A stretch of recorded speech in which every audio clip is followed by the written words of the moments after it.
Yeah, ladies and gentlemen, a warm welcome to the 88th IREPAS meeting in Barcelona and the traders session, where again my colleague Don Baisal and this time for the first time Jose is helping us to answer and comment on questions which we have gathered from the trader side.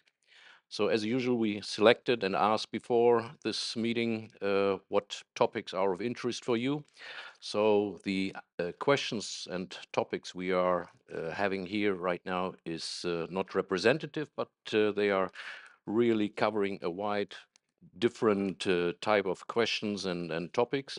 So we try to give a comment to those questions which were raised here, but definitely we are not able to answer them all and not in too detailed way. And so we really ask for your support and your help to assist us. And if you wouldn't agree with some of the comments we give here, just stand up and correct us because none of us is perfect and we all like to share opinions rather than to teach anyone. So we start with the first question, namely, what will be the impact of recent sanctions on Metallo Invest, particularly on billets? We have taken the freedom to change that a bit and put it into, instead of naming Metallo Invest, but we put it on Russia and Belarus, which is obviously the target point here.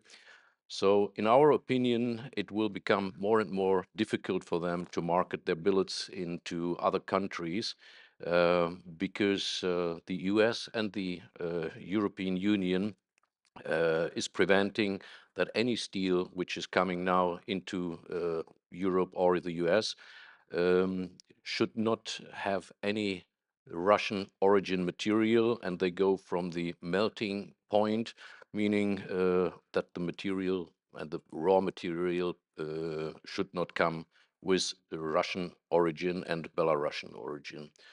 So if anyone has more comments on that particular Metallo Invest or does know maybe a more the background of this question, please feel free to give a comment.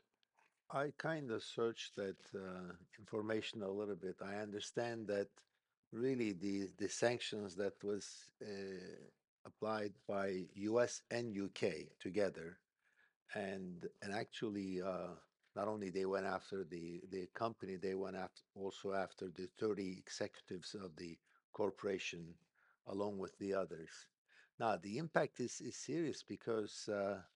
This one company sells close to 28.5 million tons of pallets, and I understand last year was 41 million tons of iron ore. So they're serious producers, and they were also selling, I understand, billets to Turkey prior to this. And I read the number that was very high, 200,000 ton per month before. Looks like that will go down to zero. Eventually, what that means is if it goes down to zero, that means um, that material will go somewhere, and also for Turkey, it's going to be a negative effect because they have to find the billets somewhere else and pay probably more for the same billets. On the other hand, the the people who are now getting it because of the sanctions is probably going to get it a lot cheaper than they used to do before. Any comment? Then we continue with the next question. Energy crisis in Europe and in Turkey and effects in global market directions. So, talking to the some of the producers here yesterday and this morning, um, the majority, whether in Europe or in Turkey, are telling that the price for energy is almost back to pre Ukrainian level. And so the impact is not that big anymore. And therefore, yeah, at least from the energy point of view, there seems to be no real impact anymore in the steel industry. That's true. For the U.S., the oil prices start going up. only because the OPEC countries decided to limit their production. And we saw the effect in the first 1 week when we heard about the news, and it was automatic price increases.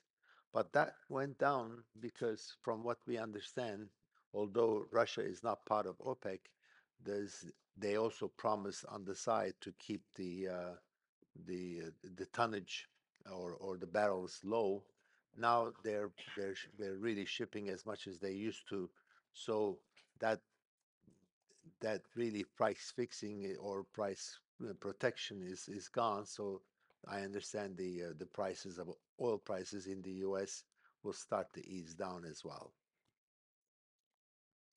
For Latin America, also, we've seen a drop in the cost, although some countries have traditionally or historically had very high costs but we've also seen a drop as well, Yeah. back to pre-Russia Ukraine levels. Does any one of you have the opinion that still energy is not at this level where it was before, or that it still has an impact, major or at least a certain impact? So then we will continue with the next question. What is your point of view regarding the possible average additional cost on climate change and green steel regulations in the EU on long products, on long exports pricing from other countries like Asia and Turkey? Um, you are probably aware that as of October this year, all the CO2 emission has to be reported to Brussels for every imported steel into Europe. So this will be a big bureaucratic issue and monster which was created there again. So, and for a period of about 2 years, and the finding phase, they will probably finally come up with this so-called carbon border tax adjustment mechanism, where so far, at least to my knowledge, no one has a clue yet at what price then CO2 per metric ton will be charged. So, to what extent it will have an impact? Well, definitely it will lead to more bureaucracy. It will definitely lead to more work for everyone in the whole supply chain. But the cost and yeah, the cost effect on that, and whether it will be positive or negative, cannot be really answered, at least by us. What we have realized is that in let's say in the long products mainly, countries like Turkey, they are all producing by electric arc furnace, which is of course having a huge advantage to the blast furnace in regard of CO2 emission. So on the other side, we also see, and Don mentioned that yesterday, if you see the Turkish flat mills, which are also based on electric arc furnace, they may even have a huge advantage compared to the European flat products mills, which are still running with blast furnaces. And If they don't give an exemption to the if they don't, local mills. exactly, if they don't give an exemption, and I think the transformation to hydrogen produced blast furnaces, I think this is going to be a long way, and this will take millions and millions, and yeah, I think that's a pretty long way to go. So, is any one of you having an opinion on that, or some informations already? Well, I personally think that the green steel, number one, steel is not green. It's dark blue, maybe black. It's not green. Green steel is a nice way of saying that it's the less carbon emissions and it's cleaner with the environmental factors. But this morning we were listening to the gentleman, and he was giving us the what China is doing for it, and uh, they were saying that the electric arc furnace obviously is a much lower emissions from comparing to the blast furnace, and they were saying that China is going to go from 15% to 20% in the year 2030. So, and up until that time, the whole thing will peak, and then it's hopefully will start going down. Uh, But when Europe takes a standard like that, it's a good thing because number one, it starts an awareness of the issue. And the second thing is eventually people will have to pay attention to how much they pollute. And it will discourage the new mills making the blast furnaces and turn into the electric arc furnaces. So it's a good start. I think it's a good thing. And of course, when you talk about the hydrogen, that's way down the line, and we'll see what happens. Okay. So one of the questions from the audience was current spread between scrap price and rebar price. Well, talking to some mills, we got pretty much the same number, which of course is verifying from country to country, but it's probably today between $200 and $250 a ton.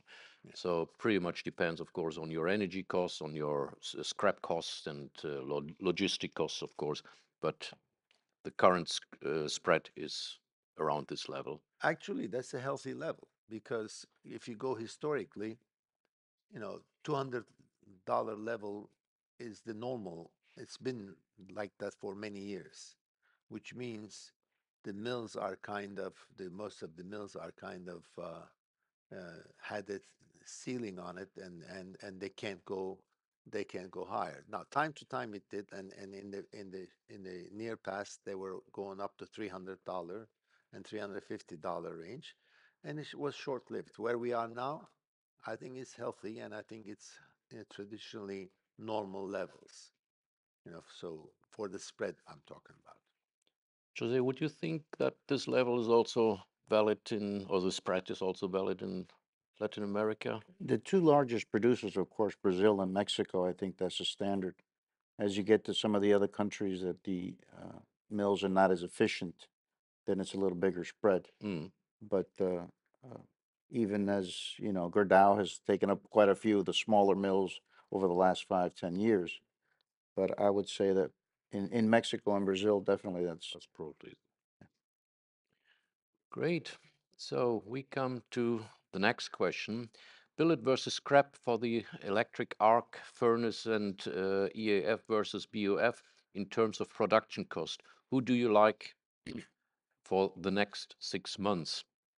Well, we discussed this also yesterday in the preparation meeting, and we all agreed that we would not only for the next 6 months become or be more an electric arc furnace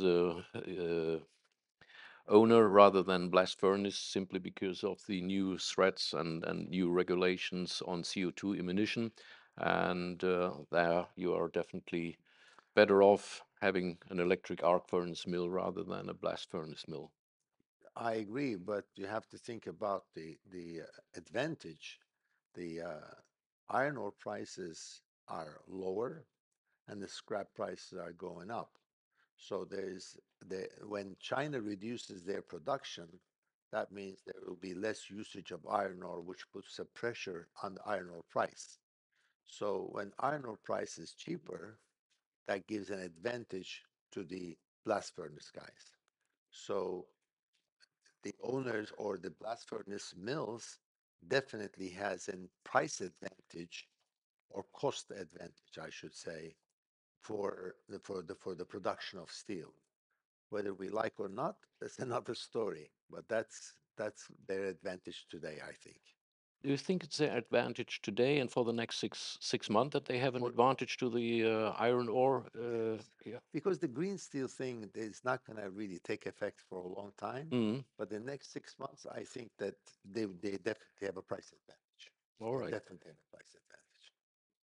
So we change our mind. Huh? So we change our mind. Well, No, it's obviously we cannot change anything overnight. So Mm. it is what it is. We live with it. All right. So what is the effect of $85 drop in the ex-Australia spot coking coal price in April on mills in Europe? Well, if anyone can help us out on that, would be If you want, I highly can give you some appreciated. comments on it, and then maybe they can. Yeah. I was just checking on the pricing. I don't know why this microphone goes back and forth, but anyway, I was checking on the pricing, and I noticed that the pricing on the coking coil for many years been around $100, given to 80 to 120 in that range. Now in 2021, it started going up, and 2022 it reached to 430 level, so it went 4 times as much. Now it went when he's talking about, or the question is asking, $85 drop. It's really coming down from really $430. It went $85 down. It is still high, but coming down will benefit who? Will benefit the guys who are the blast furnaces again. So that now there's another advantage that the blast furnaces will use, because it directly affects them. And I have a feeling that if the in the last, I don't know, 10 years it's been around $100, I don't see how it's gonna really stay in $300 level. So it probably has still way to go down. But I still would like to hear your comments. Anybody who's dealing with coking coal? Okay. All right. Then coronavirus effect in China, any changes compared to last year? Well, I think we all can say that the effect of yeah, the ban of all COVID restrictions, everyone was of the opinion that the economy in China will boost again, and that it will have a huge effect on the steel market as well. But this, as we heard this morning, did not really materialize. And even the outlook for the entire 2023 is not really something which we would have expected after such a long standstill in China. But so, yeah, the I mean, after the pandemic, we saw this huge increase in Europe and US.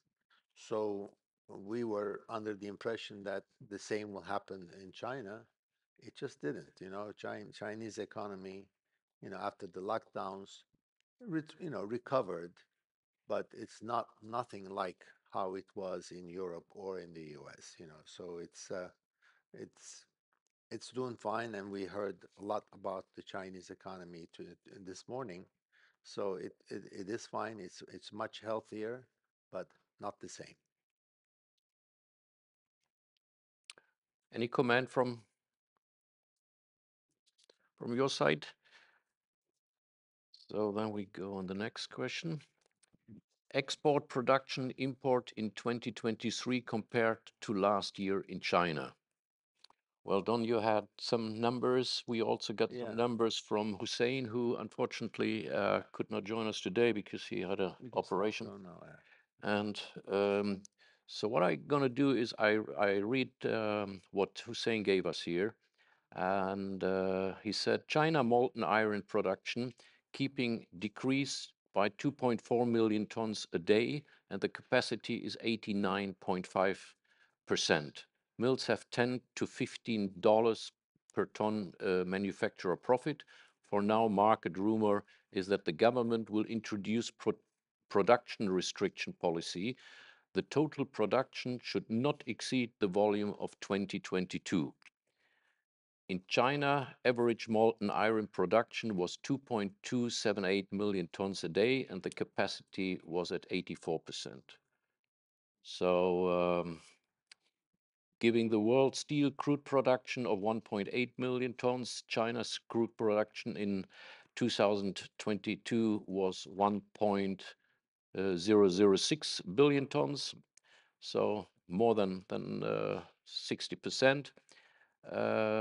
And China has exported 683,000 tons long products on monthly basis in average in 2022, and surprisingly, it has exported in March 23 800 80,000 tons, so significantly more than the years before. Yeah. So that also shows that the local demand was not as strong yet. That also shows this figure. China imported 144,000 tons of billets monthly in 2022, but it imported 786,000 tons of billets in 21. And so far in March, it imported, or up to March, 51,000 tons only. So this is a quite significant change in the import. And on the export, it's pretty similar. 230,000 tons average in 22 per month, exports of slabs, and 126,000 tons slabs average in 21, and imported only 40,000 tons in average up to March 23. So also quite significant change. Yeah.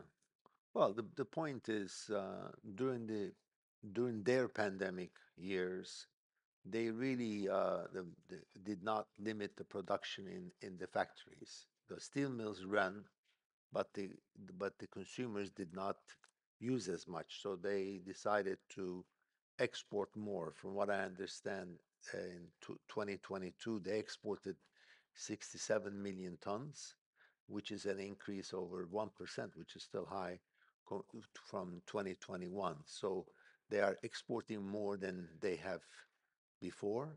Now, this morning we had this speech, and we heard that they are, as a government policy, they do not want to export more.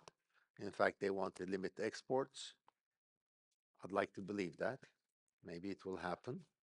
Um, but imports, they only imported 10.5 million tons, and that was down 25%. So clearly, their domestic usage is lower. So what they have done is not import much, but export a lot more than before.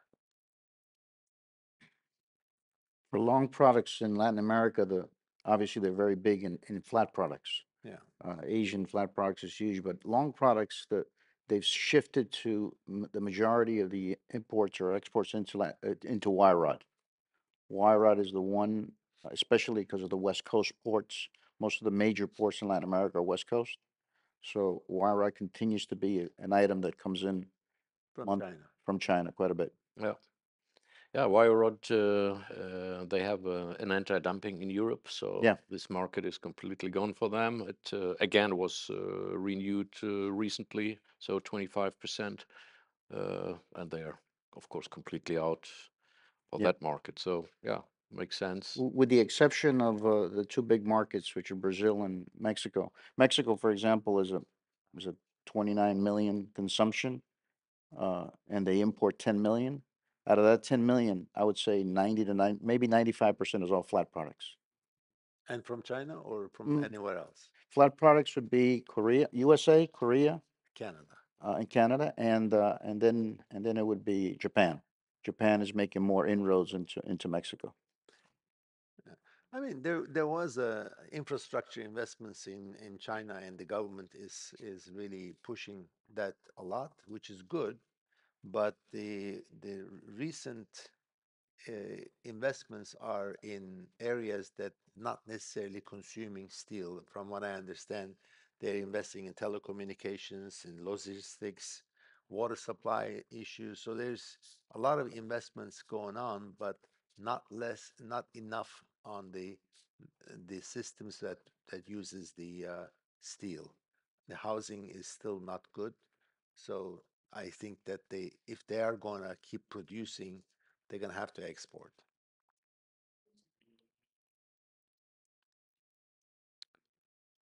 So we continue. Capacity utilization rate in China, we just answered that question already. Yeah. So according to Hussein, it's about 89%. And yeah, that is a little bit in conflict with your information, but I think, well, to get a real number is anyhow. It probably increased because I have the 75%, but then, Mm, I mean, right now after the pandemic, it probably yeah, increased. So it may be more real. yeah. So the role of China in scrap market. I think if you listen to the speech of the CISA guide before lunch, he gave a very good view of China's role. So if you see that they are going massively into electric arc furnaces in the near future and up to Massively will be only 20%. yeah, but 20% is in terms of China with 1 billion tons of steel, that's a lot. And so I think yeah, the role of China in the scrap market so far will not be that high, but I think as we've seen, it will come and they will demand more and more scrap. On the other side, what is also interesting information is that China is also producing scrap, Yeah, he was saying yeah, that. domestically. So as more cars they are buying, as more scrap they have a couple of years later, and as more refrigerators they have bought, they the more comes into scrap. So they are getting more and more into an industrialized situation, like yeah, Europe and other countries, which have this permanent flow of yeah.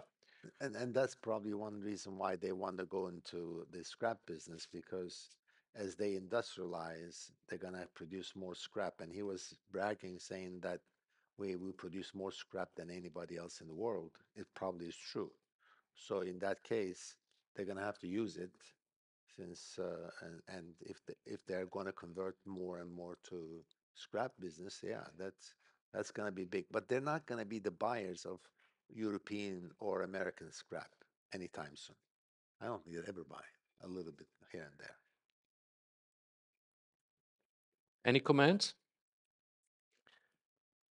Is there anybody here buying scrap from China? Because time to time they do sell.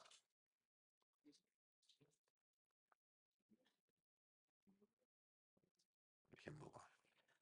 So, scrap usage in China, I think, yeah, this answer was given by this guy, and but I don't have it here now. But just, We just answered. yeah. I think we just answered that. So, real estate sector in China. Well, I think also that question has been answered by the CISA guy, and yeah, the problems are still there. So the government knows that they have to inject money and that they need more um, investment in the real estate. But yeah, we also see that it's obviously not that easy, and that even after the pandemic, it did not get the speed everyone has expected. So that brings us to the next question. We are coming now to Turkey in particular. Since Turkish long steel producers have few chances to sell to the USA and Europe due to protectionist measures, which alternative markets are they targeting nowadays? Well, first of all, what we can say is that Turkey has tremendously reduced the capacity utilization, and they are currently about 50% of their capacity they are producing, which is an enormous reduction. We learned yesterday that normally Turkey exported 650,000 tons of long products every quarter, and this no, so per month, and this changed to 250,000. So this is only 33% of the usual export. So the market or the situation in Turkey is extremely tight. And so the markets, which we learned from discussions with the Turkish producers, is mainly nowadays Israel, it's Yemen, it's Ethiopia, and maybe some exotic countries. They also go to Puerto Rico and Costa Rica and Yeah. We're places like that. talking to the various mills. They've cut their sales of rebar specifically by 50%. They're doing one major mill, as we know, at about 30,000 tons a month, and that is going to Jamaica, Haiti, Costa Rica, Colombia has completely disappeared from the map for them. And but it's down to 30,000 tons a month Yeah. shipments. And it used to be 60 last year. Mm. Well, I always thought that the Turks will find a way. They've been very creative all along, so they always find a market to go. Mm. But when I hear that they have lowered their capacities to 50%, their what's happening is that means they really can't find any better markets. Luckily, they still can ship to the Balkan countries, which is neighboring European countries.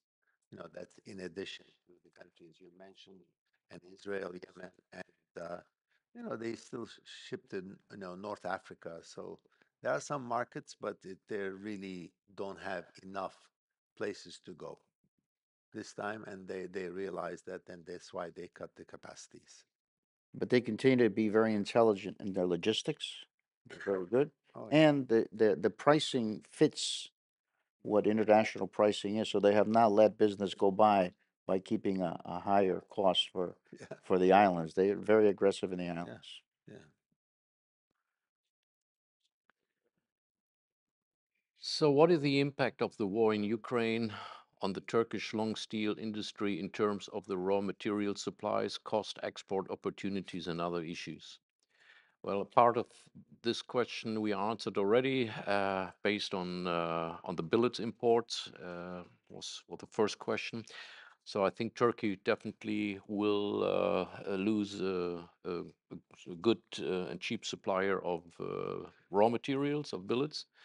At the same time, they have a new competitor in areas where they were traditionally also strong, namely Africa and Middle East.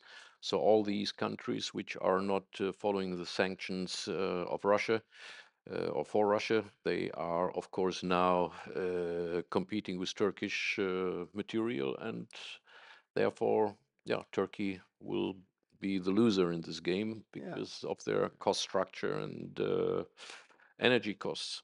Traditionally, Turkey did not use billets for rebar production. Turkey made their own billets for rebar production, but for their merchant bar and some wire rod, they have used the foreign billets. In fact, there was always a constant supply of billets pre-war to Turkey for merchant bar and sections usage. So really, what happened now is the rebar sector is still the same because it was not really affected one way or the other as far as the production costs and all that. But the merchant bar business did get hit because they don't have that cheap supply of the Russian billets. So and then contrary to that, just like you mentioned, the other countries where Turkey did export to are getting the China, Russian cheap billets, so they are in much advantage over the Turks, which is why the Turks are squeezed from both sides. Any comments? What is the impact of Western sanctions on Russia and the Turkish import market? Do you expect any further changes by the end of this year? Um, Honestly, we don't, because the second or the next sanction package is already there, which we just explained, that even the point and place of pouring and melting is very important, and that, of course, will hinder a lot of countries to bring in finished products into the EU or the US, which was based on, yeah, Russian or Belarusian base cargo, such as billets or slabs.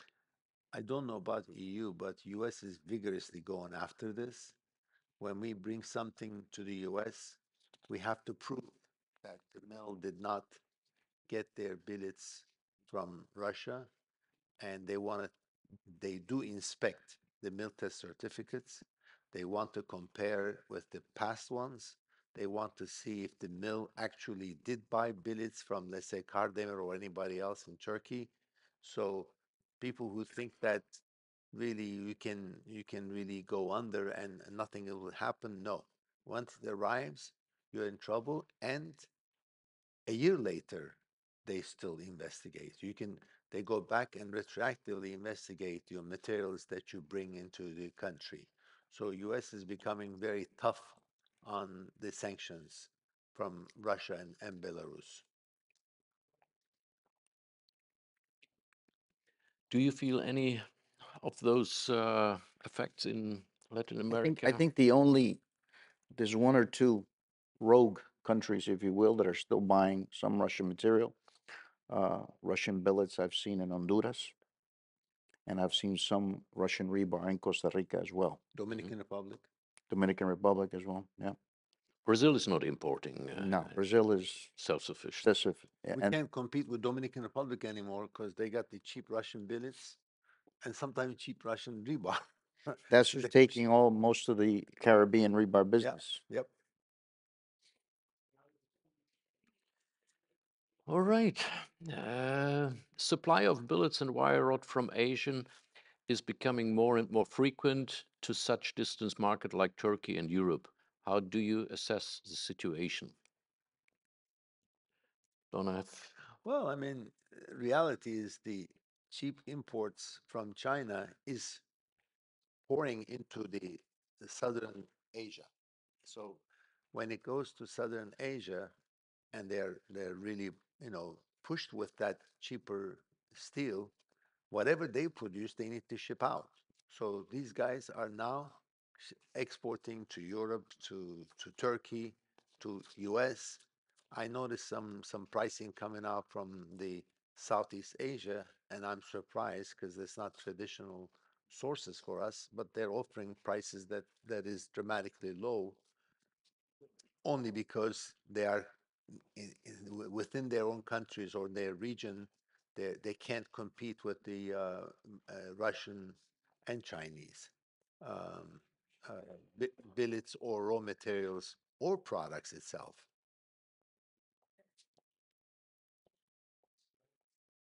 Any comment from your side?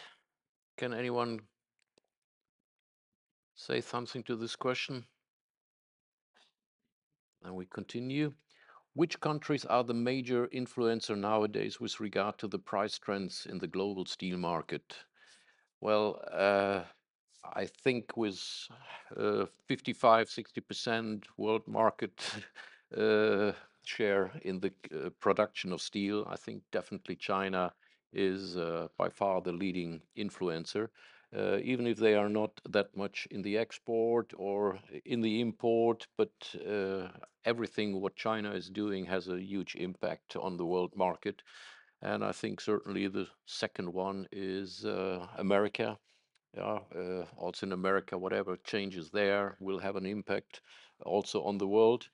And yeah, the third, in my opinion, is if you put it together, it's Europe, including Turkey. So whatever happened there, they are really the influencer of the market trends. And Actually, now we have what at least the U.S. market, what influences Korea and Japan. They both have 0232, and when Korea and Japan wants to bid on a job, they get it. You can't compare. So of course, they have big production, and so those two countries are major influencer in U.S. market. You're right, and Mexico, who's the largest import market in Latin America, if you will. Same thing. Japan, India, as well as started to penetrate that yeah, market. And correct. the curious thing about Mexico is there's a rush to do nearshoring because I think Mexico's a third largest trading partner with the U.S. So in the next months and years, there will be a lot of finished material coming to the U.S. for factories that are being set up instead of Asia or India. They're being set up nearby in Mexico. The investment is tremendous in Mexico. So these are Chinese mills investing in Mexico? It's more Koreans. The Japanese also are investing, but it's because they see that the U.S. will remain a very strong market, and with the arrangements they have with the U.S. and with Canada, they'll come in at much lower price on the finished product. So there'll be a lot more production in Mexico. And Mexico, like I said, is a market that is 28 million, I think. Does Mexico have the free trade? Yes. Yeah. So and 9 million is imports into Mexico. So that's Free and open trade. yeah. So Mexico will continue to be a factor affected by the lower prices out of Japan and out Very of true. Korea, Very true. Asia. Yeah. Well, yeah, Indian, I forgot. I mean, it's getting more and more important Yes, they are. market. Brazil is on an island by itself. So they're Yeah. very happy to Yeah. be left alone. So, how would you evaluate the steel industry decarbonization efforts? Are producers' efforts significantly urgent? Where is it going to end up? Yeah. This morning, actually, the most important one is going to be still China, because I mean, if you look at the emissions, carbon dioxide emissions, majority is coming from China, and they put a limit. I was surprised that they said that they're going to max out in 2030. So that means they're going to continue polluting until 2030, and then from that point on, hopefully they'll decrease. They didn't say that, they will keep it same, they said.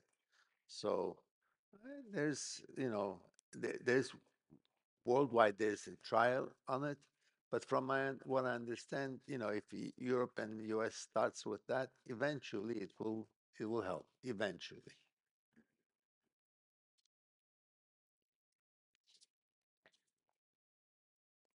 Anyone to comment on that? And we go to the next point. How do you see the current situation regarding freight and shipping costs? Are there any particular factors we should pay attention to, e.g., shortages of containers, congestions at certain ports, or other issues which would group up in the future? Well, what we have found out is that company Hapag-Lloyd, for example, has or will receive in 2023 the first container vessel carrying more than 260,000 containers. Sorry, 26,000 containers on a vessel, and they have ordered 12 of those. So only in 2022, 976,000 container capacity vessels have been ordered, and they will all come to the market in the near future of 2 to 3 years. So then you will definitely have an excess of vessel capacity, maybe not containers, Well, but the vessel capacity will go up significantly, and they all invest also to be run dual, either by the normal. our problem is not, hello, our problem is not, Hello, oh, sleepy. the microphone of my colleague is not working. Can you do something?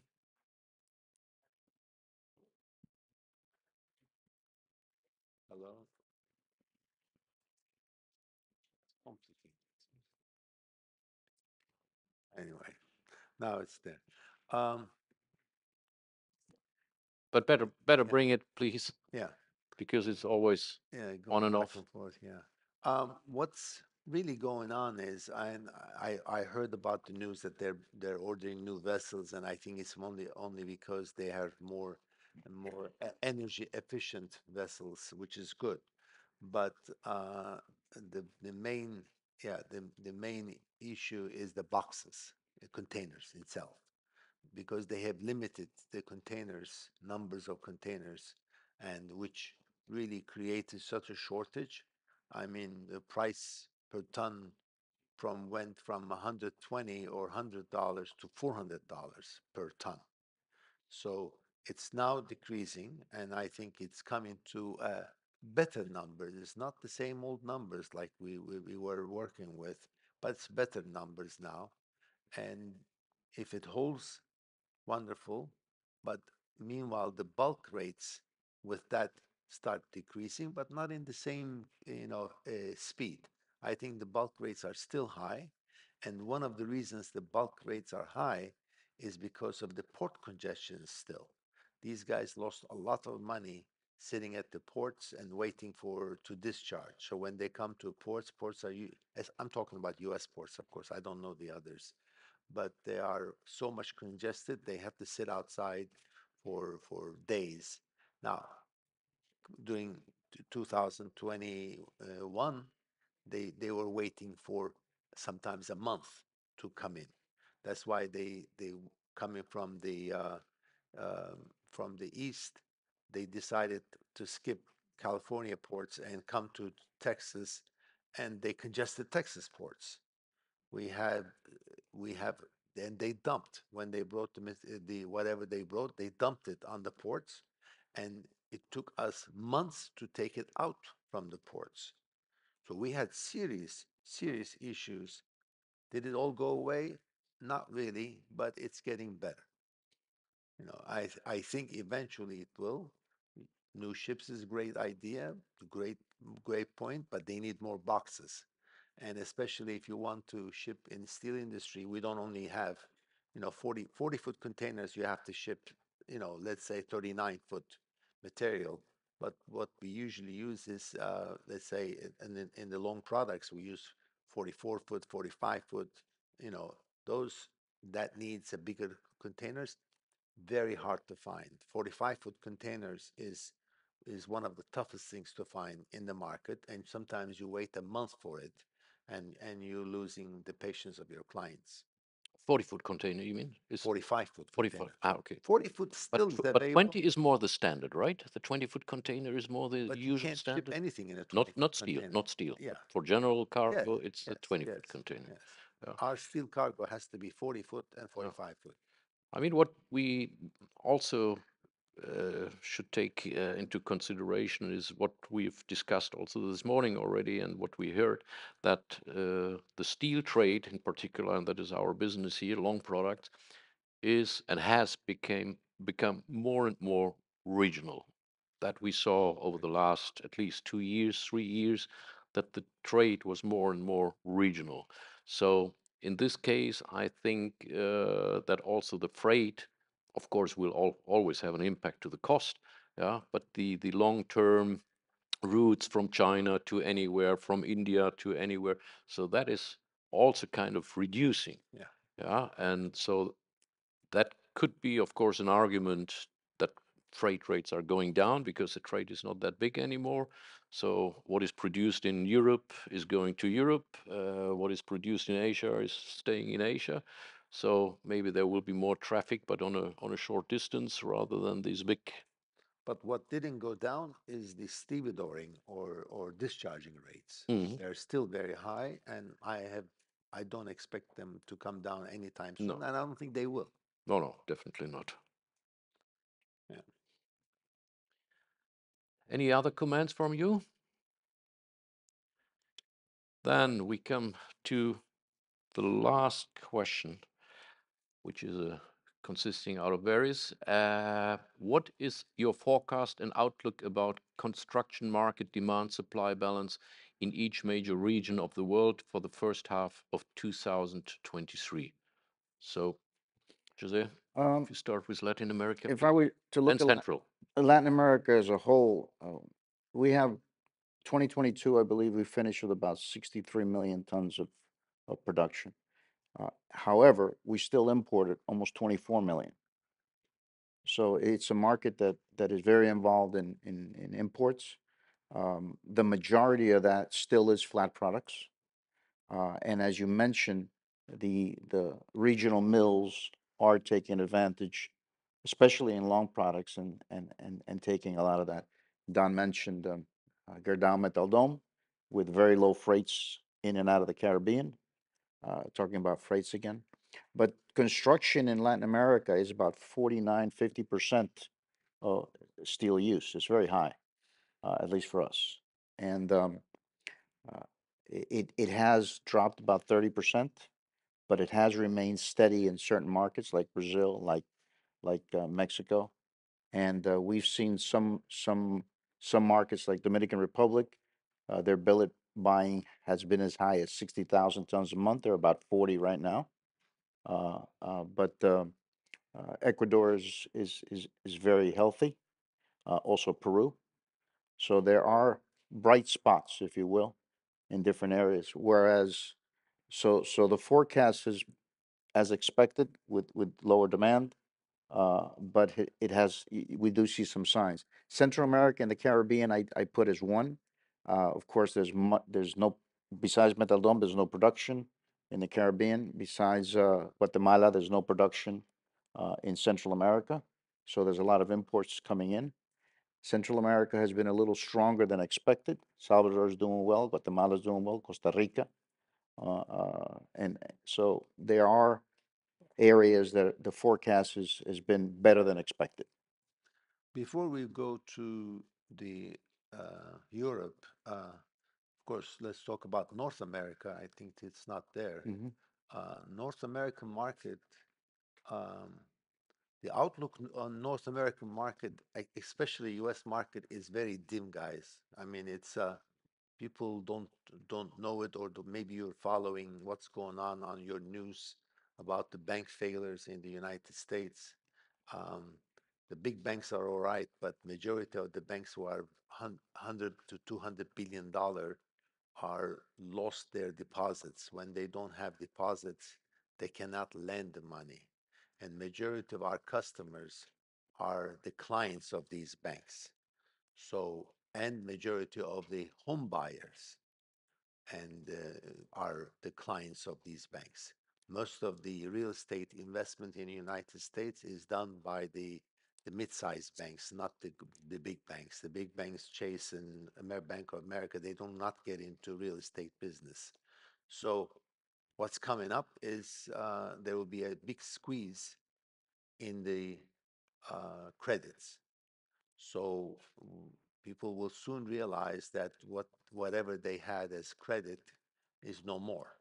So that's coming, unfortunately, in this third quarter and fourth quarter. I think it's going to be a tough time in the U.S., not as a whole country, but the industry, mostly on the construction industry and its service industries will feel that.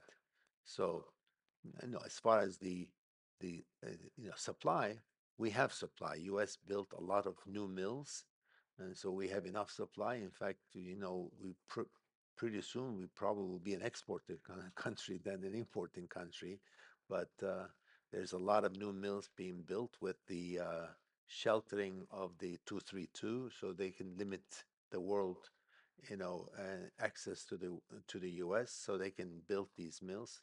U.S. mills were making, huge profits, 20%, 30% profits for basically few years, like 6 years now. So they have the capacity, they have the capital to invest, and they did invest. So we have supply, but the demand will definitely be short. So I think what's coming on in the U.S. is, you know, a they say soft recession is probably is going to be soft recession, but we will feel, the steel industry will feel it more than, let's say, the tech tech industry and medical industry and all the other industries. We have a division that handles trade finance at IREPAS, and last year we were doing much more outside of the U.S. This year, the request for us to finance operations has gone Yeah, tremendously. yeah, you'll have more. Yeah, You'll have exactly. more. So you're right. The companies that would not be that interested last year, now No, they're they are. very interested. Yeah. Yeah, coming to Europe, well, the outlook or the situation in Europe, because we are almost done with the first half of 23. So the situation is bad, one has to say, because a lot of factors came together, the increase of interest rates and therefore higher loan costs.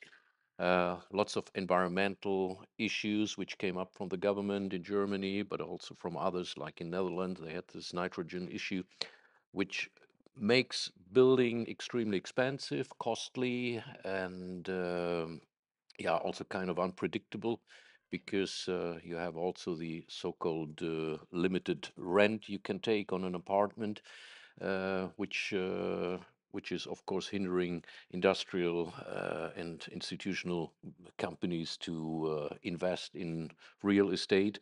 And one of the biggest in Germany has announced lately that they have stopped every new construction, even when it was approved already for this year. And instead of 400,000 apartments, which should have been built this year, we will maybe achieve to get half of it. Even last year, the aim was 400,000 and they reached 250,000. So with the new situation, it will probably be less. Another interesting factor is that we have still a pretty good uh, infrastructure market. So the especially in Germany, the road and highway and bridge situation is extremely poor. Um, they haven't revamped a lot of them for years, and they thought everything is going to be fine. But now it turns out that more and more has to be repaired or completely new constructed rapidly. So this is, of course, a good market, and there we see still some perspectives, but the housing market fell down by probably 50%. Yeah. And yeah, this will also not change that quickly. So we see the same situation in almost every European country, whether it's Italy, whether it's Spain, everywhere. The real estate prices have gone up because of higher costs of the raw materials, scrap, cement, and everything. And surprisingly, also workers is a big issue that you don't find sufficient workers doing all these jobs because yeah, if you want to build up something, to find all these people to do that is a big burden. But your interest rates were still low. I was just looking at you have still like 4%. Well, we are five and a quarter. So Yeah. that means either you have more to go or you are in a better position. Yeah, but I learned that we have still low interest rates, and I don't think they will go up further because then they will really cut the economy. But for example, in Spain, you have only a mortgage rate of 2.9%. I heard that too. That was Yeah. surprising. And in Germany, you have it now at almost 5%, a mortgage. So if you add up all these costs and let's say an apartment compared to 10 years ago, probably doubled the price, yeah, of all the cost prices I mean, is one doubled. thing And that I then, noticed that on 2020, of course, it's pandemic, but the interest rate was minus, and the housing went down. I'm like, it's basically free money. Why don't you build homes? The people didn't. I didn't understand. I looked at it, and I guess the only explanation is people were afraid that they're gonna die. I guess. What else can you do? Free money. It was free money. so yeah, based on the current situation, which really is not good, and also the outlook for the next coming months is not that good. And talking to a European producer, most of the European mills are currently at 50 to 60% capacity, which is a very low number for Europe. And but it shows that really everyone is right now fighting for orders and fighting to get tonnages.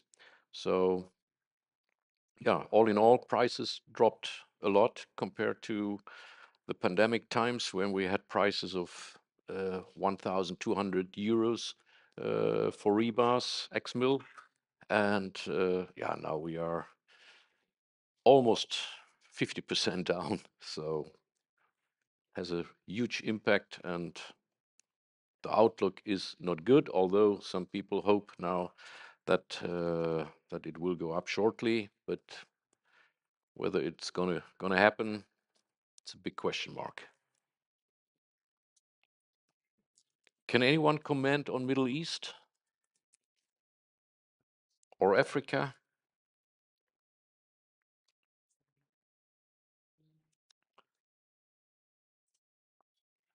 Southeast Asia?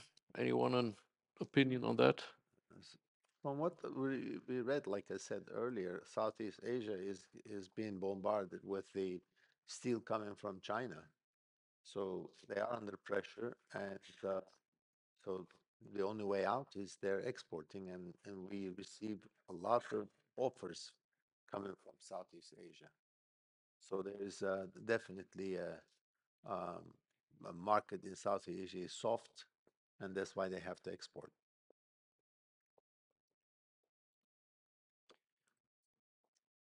So any comment? If this is not the case, then yeah, we are finished.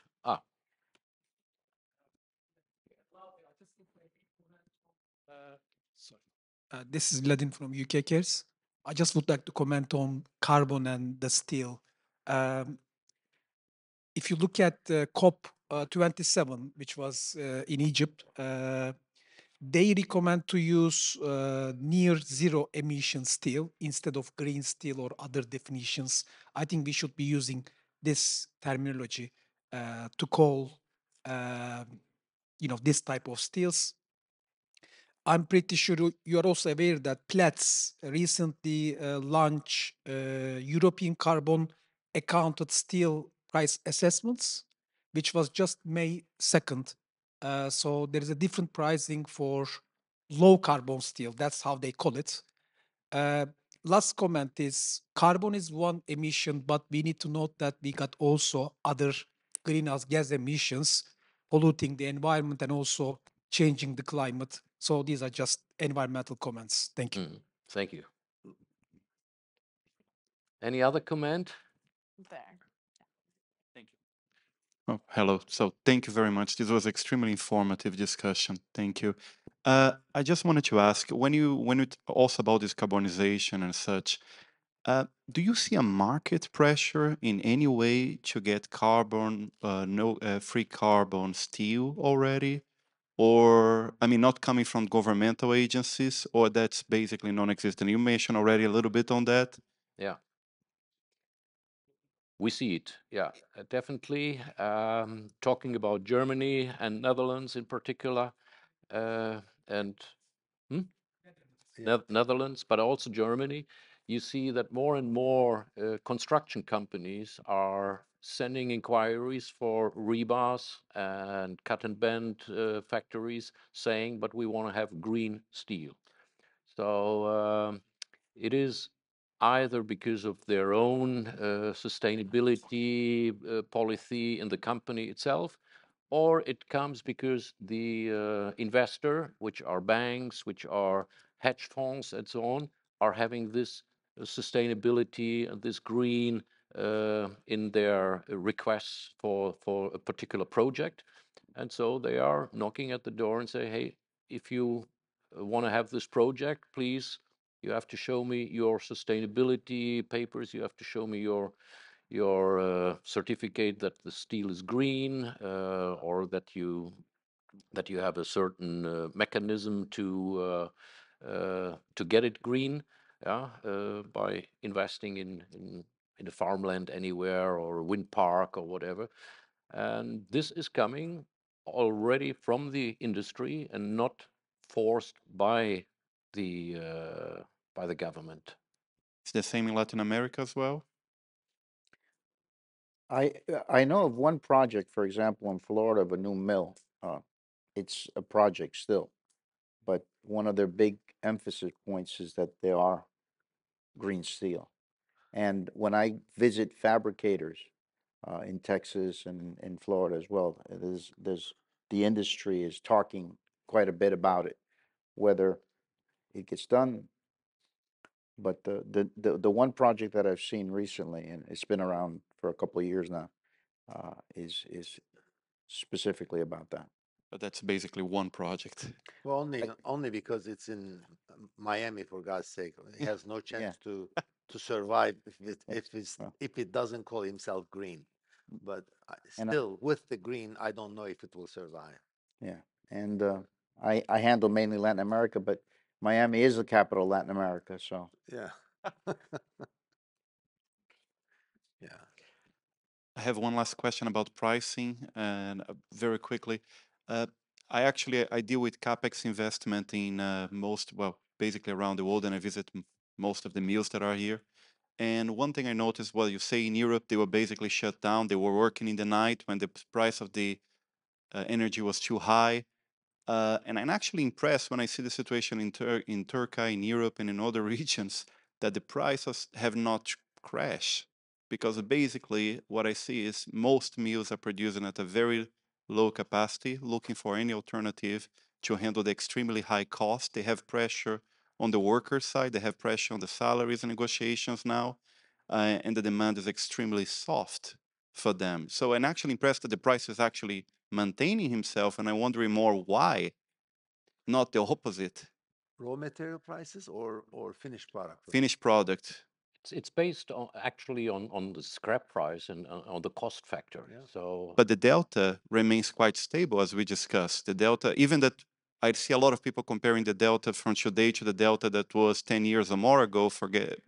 There is also inflation. So that delta doesn't represent the same that used to. When we say $200 to $250, it's not the same anymore as it was 10 years ago. yeah. But it's still, the delta it's still pretty okay for the situation we are facing.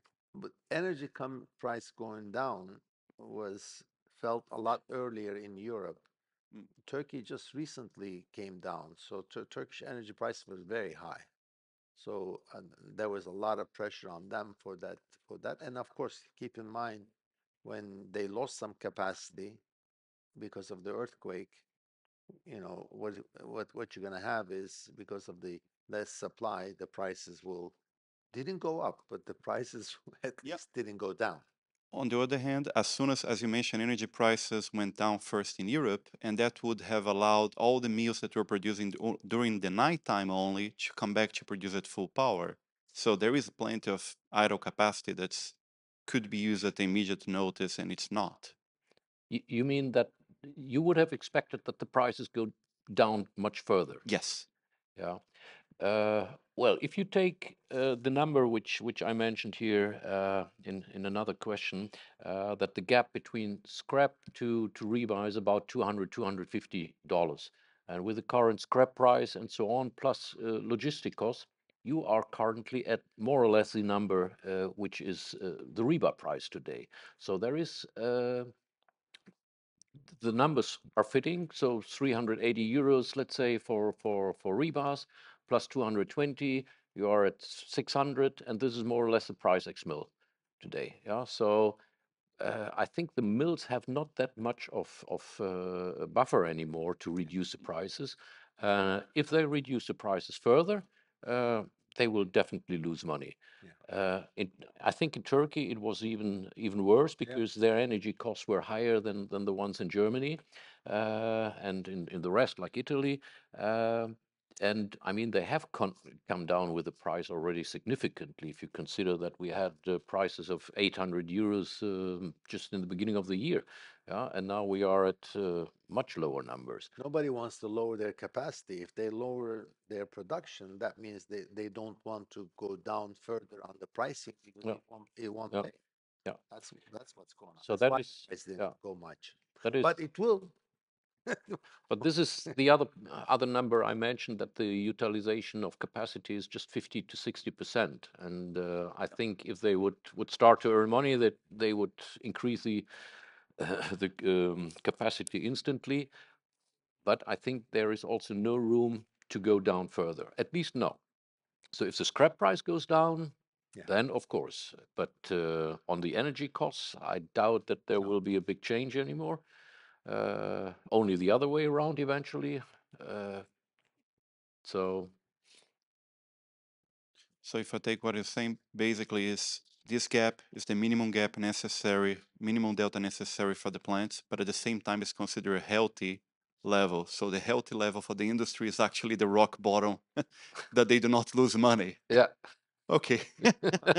Thank you. The gentleman over there.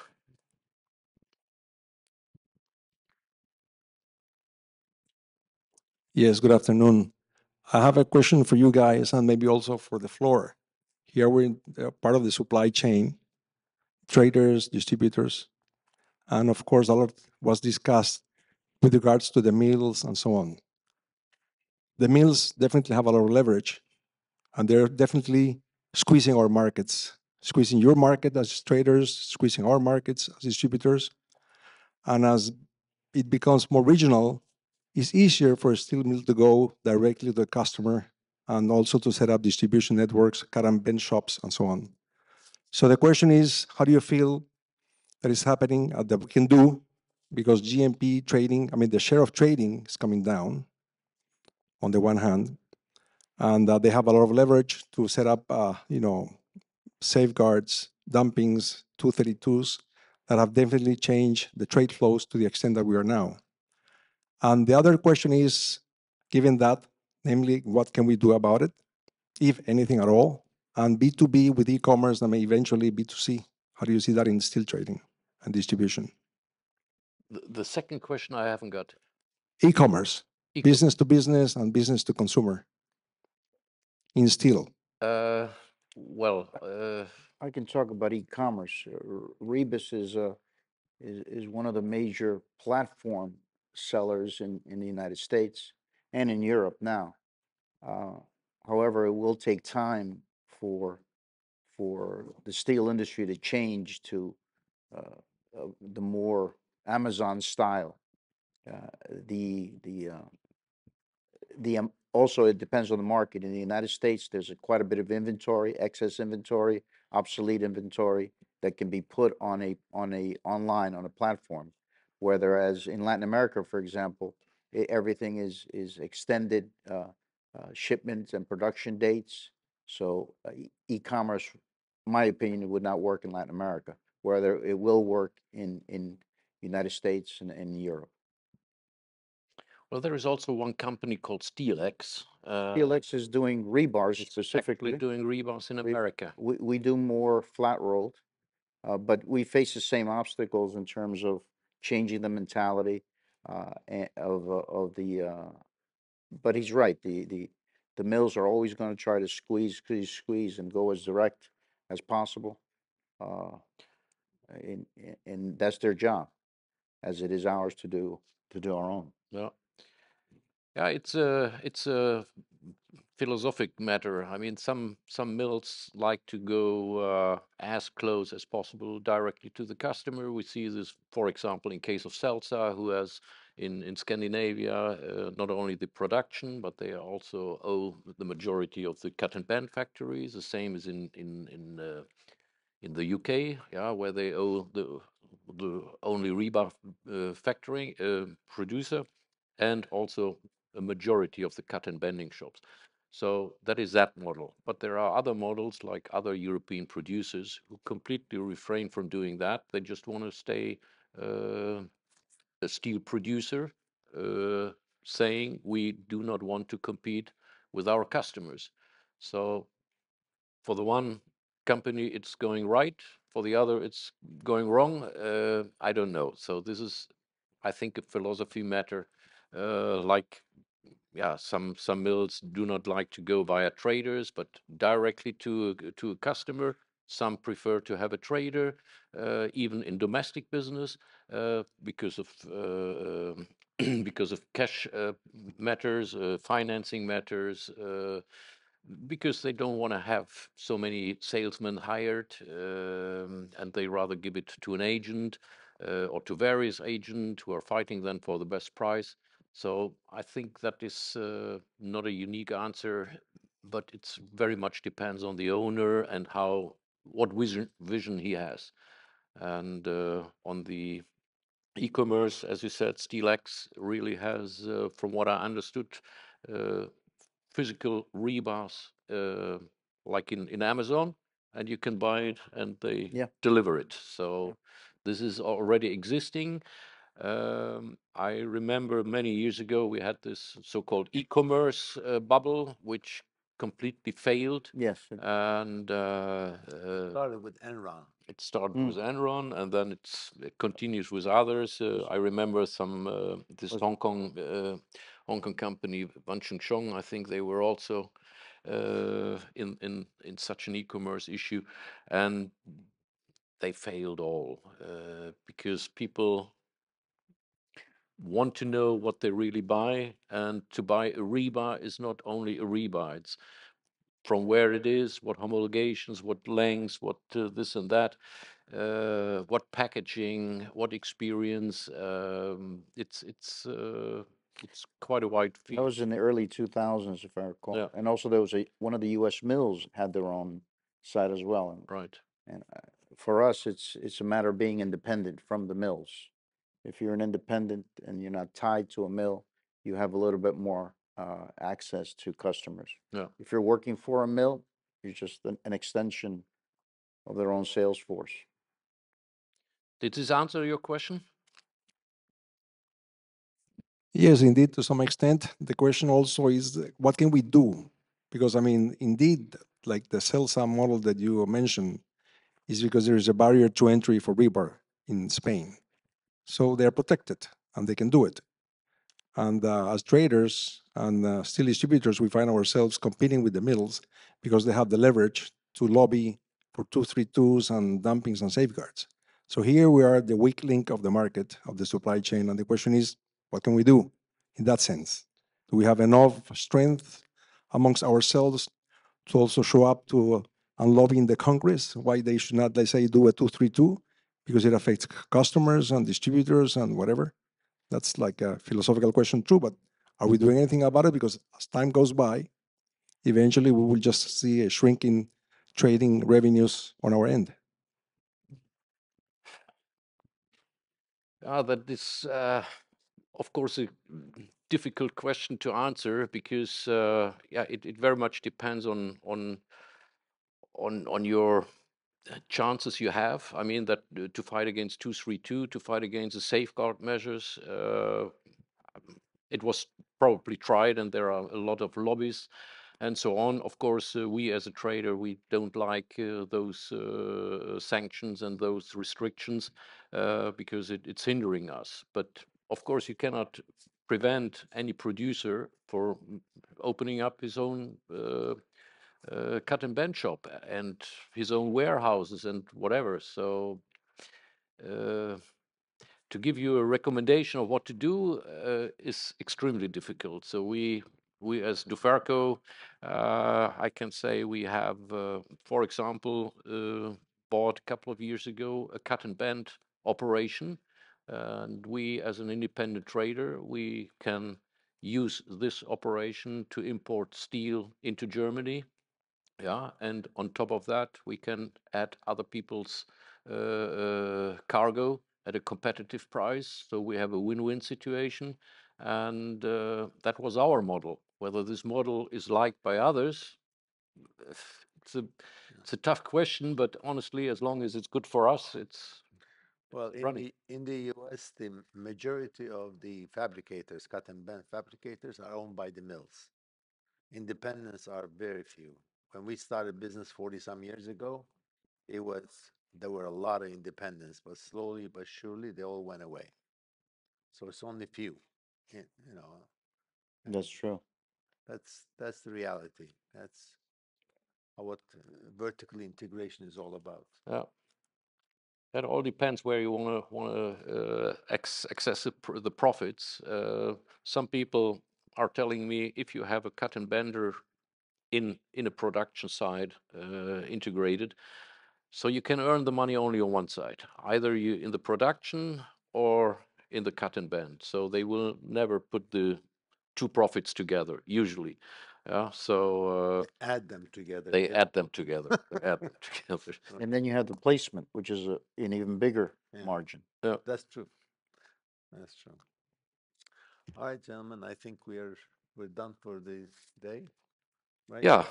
If no more question, then I say thank you very much for your participation, for listening to us, and yeah, wish you a nice day here in Barcelona, and see you tomorrow then.